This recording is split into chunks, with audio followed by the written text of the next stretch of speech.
আগামী 29 তারিখ বিধানসভা নির্বাচন। সেই নির্বাচনে আমাদের মমতা ব্যানার্জি, অভিষেক ব্যানার্জি এবং জোড়াফুল তৃণমূলের প্রার্থী হিসেবে ঝর্ণা সর্দারকে ভোট দিন, এই আবেদন, এই অনুরোধ করতে আপনাদের সামনে এসেছি। আপনারা জানেন যে মমতা ব্যানার্জি এমন একজন মানুষ, এমন একজন নেত্রী, এমন একজন মুখ্যমন্ত্রী যে কথা দিয়ে কথা রাখে, এবং তার প্রমাণ আপনারা প্রত্যেকে পান। কারণ কৃষক বন্ধু থেকে শুরু করে সবুজ সাথী, খাদ্য সাথী, লক্ষ্মীর ভাণ্ডার, সব কটা প্রকল্প আপনারা পাচ্ছেন। সেই জন্যে বলছি কথা দিয়ে কথা রাখে। গত নির্বাচনের আগে যখন লক্ষ্মীর ভাণ্ডারের কথা হলো, তখন বিরোধীরা কি বলল যে এটা নির্বাচনের প্রচার দেবে না, দিয়েছে, টাকা বেড়েছে, এবারেও বেড়েছে। এবার যখন যুবসাথীর কথা হলো তখনও বলল যে না না না এসব প্রচার দেবে না, তবুও দিয়েছে। এটা বলার কারণ যে মমতা ব্যানার্জি কথা দিয়ে কথা রাখে। উল্টে দিকে বিজেপি যখন প্রচার করছে যে আমরা জিতলে 3000 টাকা দেব, ওরা দেবে না এই কারণে বলছি, আমি তৃণমূলের সাংসদ বলে বলছি না, এই কারণে বলছি ওরা দিল্লিতে নির্বাচনের সময়ও বলেছিল 2500 টাকা দেবো, এখনো দেয়নি। ওরা, আপনারা জানেন কিছুদিন আগে বিহারে নির্বাচন হয়েছে, বিহারে 10,000 টাকা করে ওরা দিয়েছে নির্বাচনের সময়। এখন আপনি দেখবেন, আপনাদের সবার কাছে ফোন আছে, সার্চ করে দেখতে পাবেন সোশ্যাল মিডিয়ায় গিয়ে, এখন ওদেরকে চিঠি পাঠিয়ে সেই 10,000 টাকা ফেরত নিচ্ছে। সেই জন্য আমি বলছি বিজেপি যা বলছে দেবে না, মিথ্যে কথা বলছে, আপনারা জেনে রাখুন। এখনো পর্যন্ত কোনো প্রকল্প হয়েছে মমতা ব্যানার্জি কখনো ফেরত নিয়েছে?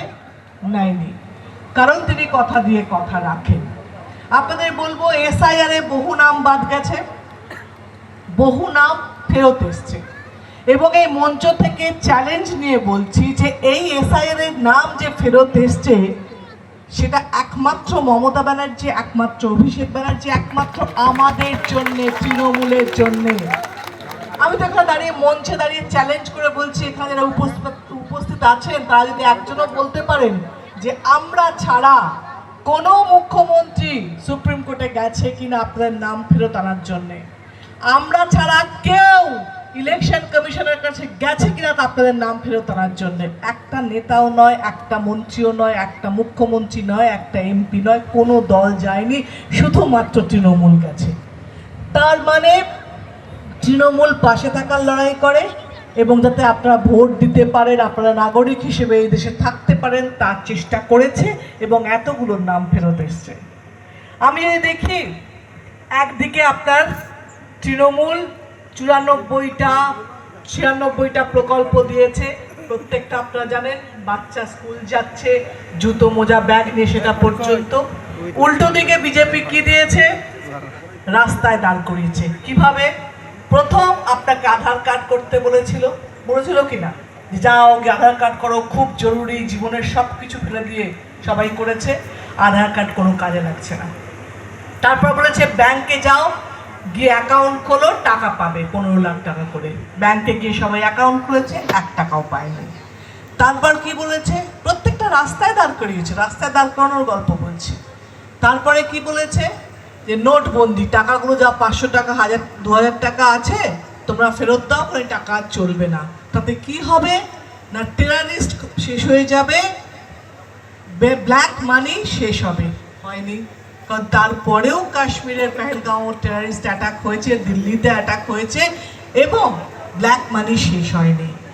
লাস্ট কোথায় দাঁড় করিয়েছে? SIR এর লাইনে দাঁড় করিয়েছে। 70 বছর, 80 বছরের মানুষ, যাদের বাবা, দাদা, নানা, চাচা, কাকা, কাকি এ দেশে জন্মেছে, তাদের পরের ছেলে মেয়ে জন্মেছে, তারপরও তাদের প্রমাণ দিতে হচ্ছে, বাবা দেখো তো আমার নাম আছে কিনা, আমি এদেশের নাগরিক কিনা, আমি ভোট দিতে পারবো কিনা। কেন? কেন আমার দেশ, আমি কেন তোমাকে প্রমাণ দেওয়ার জন্য বারবার আমাকে রাস্তায় দাঁড় করাবে?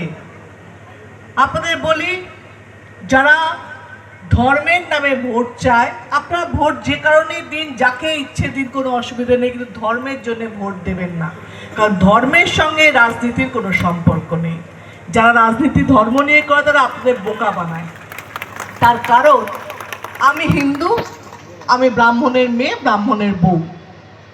আমি পুজো করি, আমার বাড়িতে ঠাকুর ঘর আছে, আমি তারা মায়ের ভক্ত, আমি শিবের ভক্ত, আমি কালীর ভক্ত। কিসের ভক্ত? আমার ওপর। যে মুসলিম হয় সে নামাজ পড়ে, মসজিদে যায়, সে তার ধর্ম রক্ষা করে। আমরা জন্মেছি যে ধর্মে, কিংবা যে ধর্ম বিশ্বাস করি, কিন্তু আমার ধর্ম রক্ষা করার জন্যে কোনো নেতা, কোনো এমপি, কোনো মন্ত্রী, কোনো মুখ্যমন্ত্রী, কোনো দলের প্রয়োজন নেই। আমার ধর্ম আমি রক্ষা করব। আপনি গিয়ে বিজেপির নেতাদের বলেছেন যে ভাই আমার ধর্ম রক্ষা করার জন্য এসো, আমাদের বাঁচাও? কেউ তো বলেনি। তাহলে ওদের কি দরকার ধর্ম রক্ষার ভাষণ দেওয়ার? ওরা আপনাদেরকে ধর্মের নামে মারামারি শেখাচ্ছে।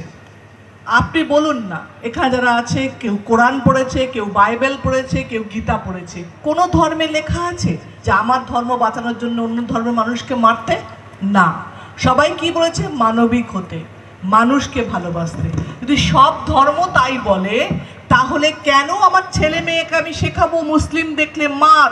কেন মুসলিম ভাই শেখাবে হিন্দু দেখলে মার? কেন আমাদের পশ্চিমবঙ্গ, যেখানে ধর্মের বিভাদ, জাতের বিভাদ ছিল না, সেখানে বিজেপি এসে কেন বিভাদ তৈরি করবে? কেন আমরা সেই ফাঁদে পা দিয়ে বোকা হব? ভেবে দেখবেন।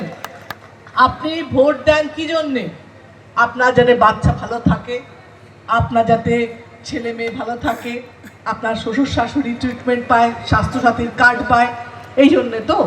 কিন্তু ওরা কি বলছে? ধর্ম রক্ষা করার জন্য। আমরা বলছি উন্নয়নের জন্য ভোট দিন, ওরা বলছে ধর্ম রক্ষা করার জন্য ভোট দিন। এই জন্য বলছি ভেবে দেবেন ভোট।